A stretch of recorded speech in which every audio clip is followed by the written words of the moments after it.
இப்போ நம்ம என்ன ஸ்டோரி பார்க்க போகிறோம் அப்படின்னா, நாட்டியம் அப்படின்ற ஸ்டோரி தான் பார்க்க போகிறோம். ஒரு ஊரில் ஒரு அப்பா அம்மா இருப்பாங்க. அவங்களுக்கு வந்து ஒரு பெண் குழந்தை பிறக்குமா.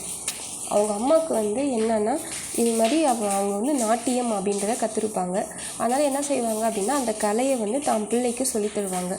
சொல்லி கொடுத்துட்டு என்ன சொல்லுவாங்கன்னா, இது வந்து ஒரு அபூர்வமான நாட்டியம். இதை கண்டிப்பாக நீ எப்போ பண்ணணும் அப்படின்னா, நீ வந்து இடி இடிக்கிறப்ப மட்டும்தான் இதை வந்து இந்த நாட்டியத்தை நீ வந்து நடனம் ஆடணும் அப்படின்னு சொல்லி கேட்டுப்பாங்க. அதனால் அந்த பொண்ணு சரி ஓகே அப்படின்னு சொல்லி எப்போல்லாம் இடி இடிக்குதோ அப்போ மட்டும் அந்த நாட்டியத்தை நான் ஆடுறேன் அப்படின்னு சொல்லி அந்த பொண்ணு உறுதி எடுத்துக்கும். அப்படி எடுத்துக்கிட்டு என்ன பண்ணுமா, ஒவ்வொரு டைமும் இடி இடிக்குமா, அப்போ இடி இடிக்கும் போது நாட்டியத்தை இந்த பொண்ணு ஆட ஆரம்பிக்குமா.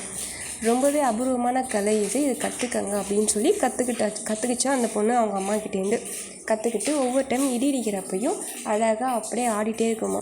இந்த பொண்ணு ஆடி முடிக்கும் போது எப்படி இருக்கும் அப்படின்னா, ஆடி முடித்ததுக்கப்புறமேட்டு அதுக்கப்புறமா போயிட்டு ஒரு சாமிக்கிட்ட போயிட்டு வேண்டுமா. வேண்டி முடிச்சுட்டு வந்துடுமே அப்படியே அந்த இடம் ஃபுல்லுமே அப்படின்னா மழையில் பூக்கிற மலர் வந்து மலர்ந்துருக்குமா. அப்படியே முடிச்சு